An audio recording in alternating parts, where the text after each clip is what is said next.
ละพี่ยังจนชายคนให้ถามคนเด้อหัวใจเธอทนได้กับอายบ่ละมีเพียงใจให้คิดต่อ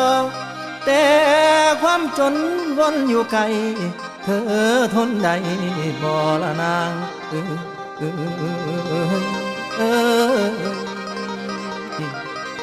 ละหนทางหัก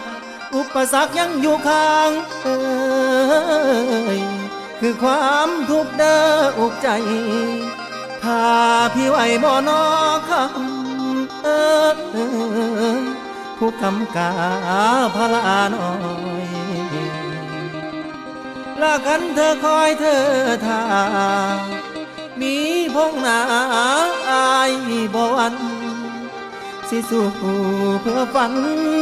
คอยและเจ้าเพียงเธอว่าสิรอขอฟังคำ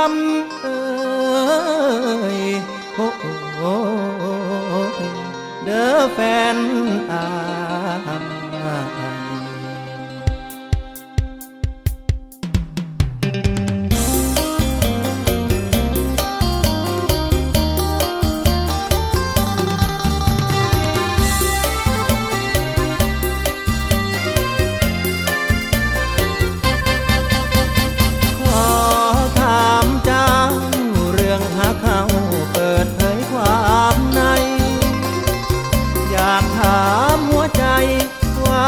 ยจนเจ้าทนได้บ่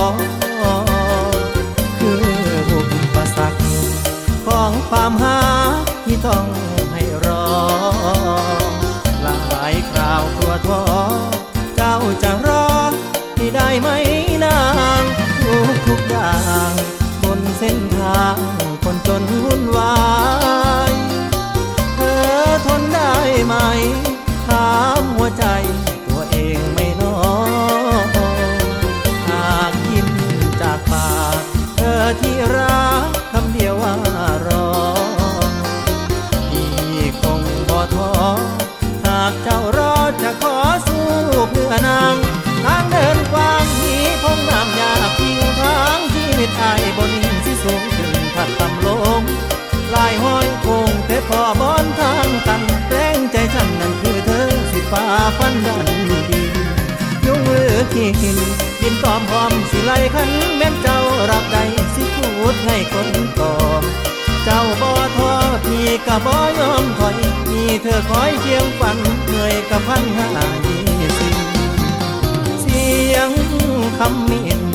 ว่าเฮาจนเจ้าทนได้บ่รับได้บ่นอคำคนเว้าว่าเจ้าต้อยต่ำขันเจ้าว่าพร้อมอายสิยอมลำบากตรากตรำเหนื่อยกายจะทำสุขประจำอยู่ที่หัวใจแฟนของอายอยากหูเด้หัวใจเจ้าทนได้หรือบอกขันแม่นเจ้าบ่ท้อสิยอมสู้ทุกทางถามเจ้าบางคนได้บอกความทุกข์สุขอยู่ในหัวใจเจ้ารับไว้ใจพร้อม